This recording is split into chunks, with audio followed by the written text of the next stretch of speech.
Bem-vindos ao canal Via Veritas et Vita, Caminho, Verdade e Vida. Hoje, sábado, dia 29 de junho de 2019. Hoje nós comemoramos, a igreja celebra o Imaculado Coração de Maria, tadã, e também São Pedro, né? A festa de São Pedro, dos três santos que se comemoram a festa em junho. Santo Antônio, São João e São Pedro. O evangelho de hoje, quem narra para a gente é São Lucas. O Senhor esteja conosco, Ele está no meio de nós. Proclamação do Evangelho de Jesus Cristo, segundo São Lucas. Glória a vós, Senhor. Capítulo 2, versículos de 41 a 51. Os pais de Jesus iam todos os anos a Jerusalém para a festa da Páscoa. Tendo ele atingido 12 anos, subiram a Jerusalém, segundo o costume da festa. Acabados os dias da festa, quando voltaram, ficou o menino Jesus em Jerusalém, sem que os seus pais o percebessem, pensando que ele estivesse com os seus companheiros de comitiva. Andaram um caminho de um dia e o buscaram entre os parentes e conhecidos, mas não o encontraram. Voltaram a Jerusalém à procura dele. 3 dias depois, o acharam no templo, sentado no meio dos doutores, ouvindo-os e interrogando-os. Todos os que o ouviam estavam maravilhados da sabedoria de suas respostas. Quando eles o viram, ficaram admirados. E sua mãe disse-lhe: Meu filho, o que nos fizeste? Eis que teu pai e eu andávamos à tua procura, cheios de aflição.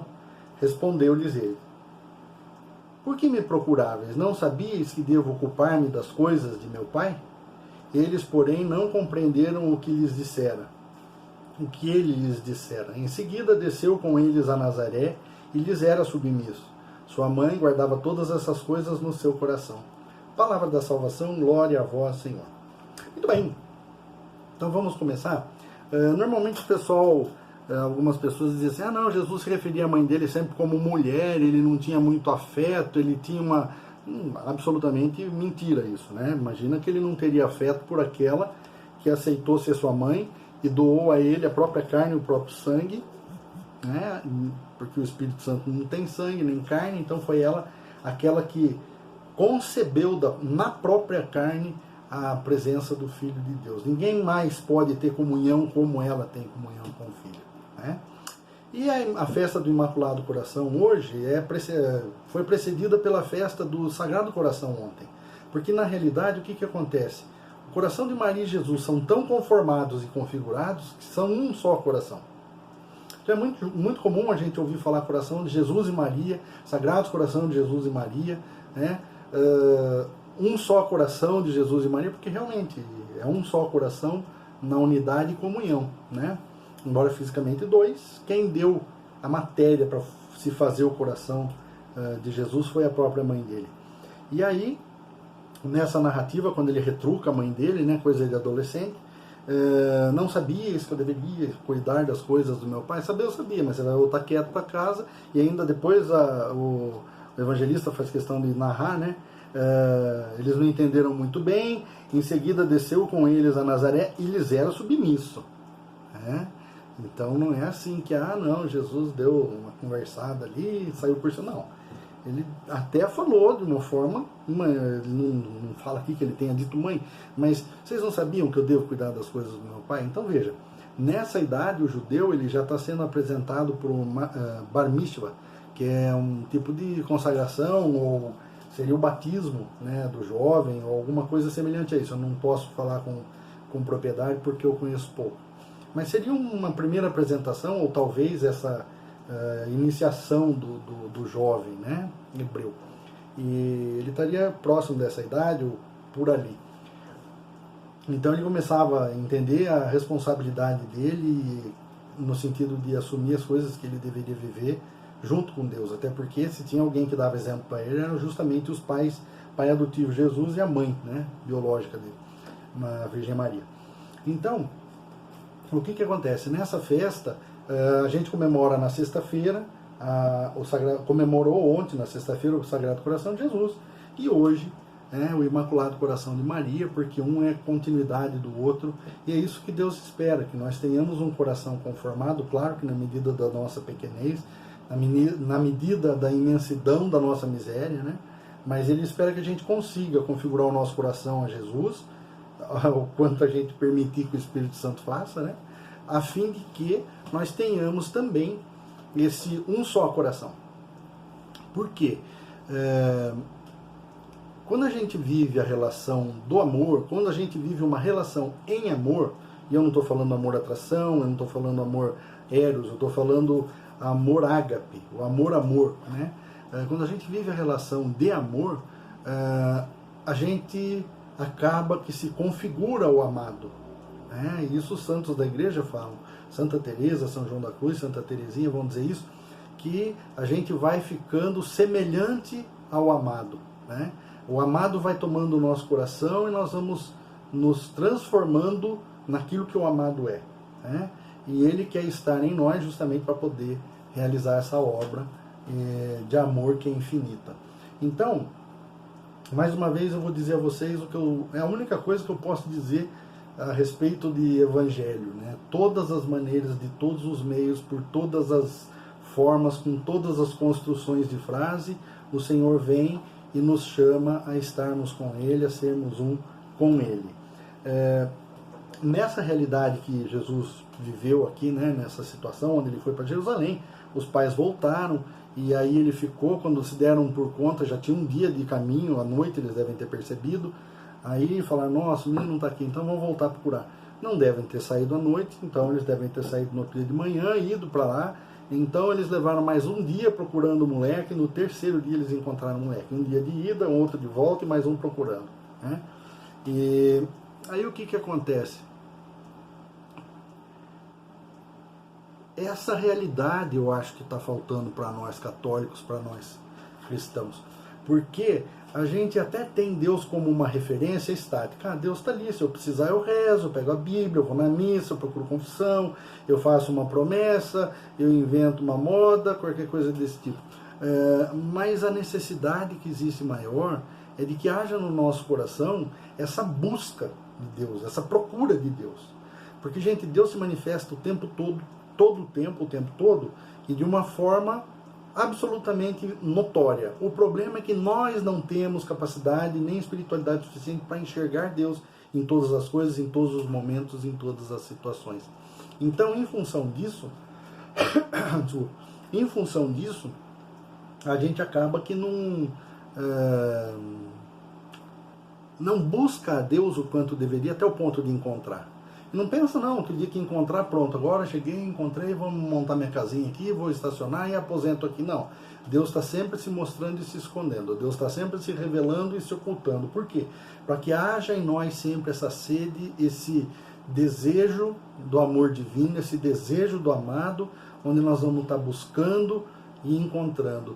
E cada vez que a gente busca, nós vamos chegando mais perto, cada vez que a gente busca, nós vamos entrando mais um pedacinho dentro do coração de Deus, cada vez que a gente busca, nós estamos permitindo que Deus entre um pouquinho mais no nosso coração e conheça um pouquinho mais da nossa interioridade e venha transformando a nossa realidade para que ela seja totalmente verdadeira, como é a pessoa de Jesus Cristo, que é caminho, verdade e vida. Né?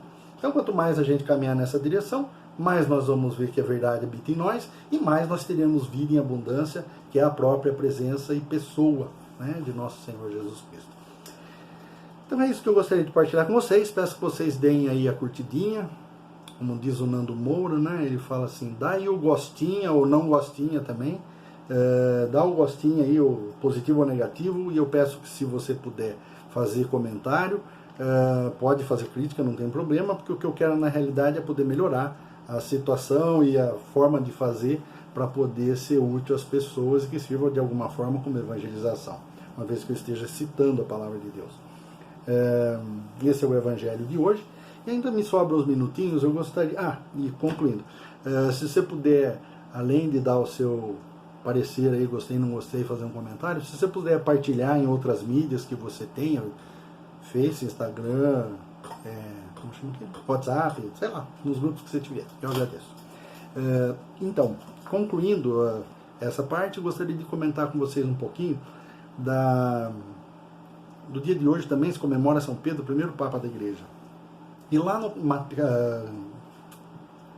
no Evangelho de São Mateus, capítulo 16, do versículo 13 em diante, ele vai narrar uma conversa de Jesus com os apóstolos, E lá pelas tantas, né, no versículo 16, Jesus pergunta aos discípulos, né, porque ele fez uma enquete, o que estão dizendo de mim? Uns dizem que você é Elias, ou João Batista que ressuscitou, ou um dos grandes profetas e tal.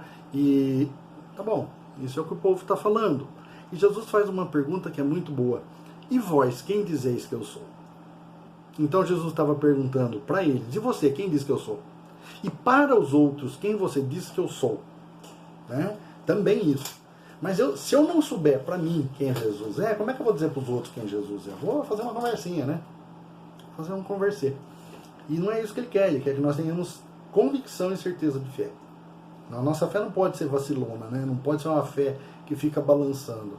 Claro que toma rajada de todo lado para balançar, mas a gente tem que justamente se firmar para não balançar, porque a fé nos firma na esperança.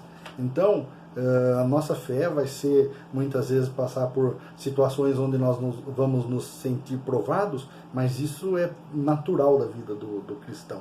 E é aí que eu firmo, opa, peraí, não, eu sei em quem eu confio. O mar está agitado, tá, mas eu sei quem é o meu Senhor. Né? Então, Pedro faz uma proclamação, né, grandiosa, onde ele diz assim, tu és o Cristo, o Filho do Deus vivo. E Jesus fica muito feliz, né, e diz a ele, feliz é você, Simão, filho de Jonas. Né? Porque não foi nem a carne nem o sangue que te ensinou isso, mas meu Pai que está no céu que te inspirou a dizer isso. Né? Por isso eu te digo, tu és pedra, Pedro, né, Cefas, e sobre esta pedra que eu estou dizendo que tu és, edificarei a minha igreja. Eu gosto de dizer isso de boca cheia, porque quando o dono da igreja disse que ela é a minha igreja, ele está deixando declarado, na versão da Ave Maria, diz, eu vos declaro que tu és Pedro, e sobre esta pedra edificarei a minha igreja. Edificar significa construir. O A da frase aí, né, ela é um artigo possessivo feminino no singular. Ele não disse as igrejas, ele disse a igreja, uma só, a indicação de unidade, a igreja. Por isso que é artigo definido feminino no singular. E depois desse artigo ele coloca um pronome. Você pode procurar inclusive nas Bíblias João Ferreira, na qual você quiser, a tradução é essa, né? A minha igreja. Então, essa igreja a qual Jesus se refere tem dono, porque ele cita um pronome possessivo feminino no singular, minha. Então, a igreja de Jesus é esta que ele fundou na pessoa de Pedro, que por um acaso é justamente a Igreja Católica Apostólica Romana. E não adianta espernear. Pode pegar pela sucessão apostólica, se nós sairmos do Papa Francisco, Bento, João, Paulo II, João Paulo I, Paulo VI, João XXIII, nós vamos chegar lá atrás no São Pedro. Então, na Bíblia não fala, adoro o mimimi, né? Na Bíblia não fala que ele fundou a Igreja Católica Apostólica Romana. Se você me mostrar na Bíblia onde é que ele fundou qualquer uma das outras que estão por aí, o nome da outra que está por aí, a gente vai bater palma, porque também não tem. Ele não fundou com esta nomenclatura, mas a nossa igreja ela é católica porque é universal. Ela é apostólica porque ela vem orientada e guiada pelos pastores que viveram junto com Jesus e são as pessoas abalizadas para dizerem aquilo que se deve viver como fé cristã, para se chegar no céu. Então ela é católica, que significa universal, ela é apostólica, porque ela é fundada na fé dos apóstolos, inclusive na fé de Pedro. Por isso eu te digo, tu és Pedro, edificarei. Então ele botou como base a fé de Pedro, né? A fé dos apóstolos. Edificarei a minha igreja, construirei a minha igreja. E aí o que acontece? Ela é católica, apostólica, romana, porque a sede da igreja está em Roma, mas se ela mudar para Bahia, porque lá está muito frio, eles querem vir para Bahia, vai ser católica, apostólica, baiana, não vai mudar a nossa fé. Isso não faz diferença, porque não é isso que determina a nossa fé, mas que ela seja apostólica e católica, apostólica e romana é histórico, né? Além do que ela é una, santa, católica e apostólica. É uma única igreja, santa porque ela é edificada pelas mãos de Deus. Eu não estou falando dos filhos da igreja. Nós somos pecadores. Quando o Papa João Paulo II veio a público e pediu perdão pelos pecados dos filhos da igreja, a gente normalmente usa o pessoal dizendo assim, não, porque o Papa já veio pedir perdão dos erros da igreja. Dos filhos da igreja. A igreja, enquanto instituição de Jesus Cristo, ela é santa e imaculada, ela é a noiva do Cordeiro, sem mancha e sem ruga. Se tem uma coisa na igreja que está estragando a igreja, somos nós, né? Por isso que a necessidade da gente buscar uma vida de santidade e conversão, e através dos sacramentos a gente pode ir se purificando, através do conhecimento da palavra nós vamos crescendo, alimentados pela palavra de Deus, que vem dar fruto em nós. Então que Deus nos auxilie, né, e que a gente possa ter um coração conformado ao de Jesus, quem dera, como é conformado o coração de Maria. Mas ela, como é mãe e educadora, possa também nos ajudar e nos auxiliar, nos conduzindo neste caminho, que é o filho dela, para que a gente se plenifique da verdade e viva a vida eterna junto com ela, Jesus, o Pai, o Espírito Santo e todos aqueles que alcançaram a glória da eternidade. Venha sobre nós a proteção, a graça e a bênção do Deus Todo-Poderoso, Pai, Filho e Espírito Santo. Amém. Tenham todos um bom dia.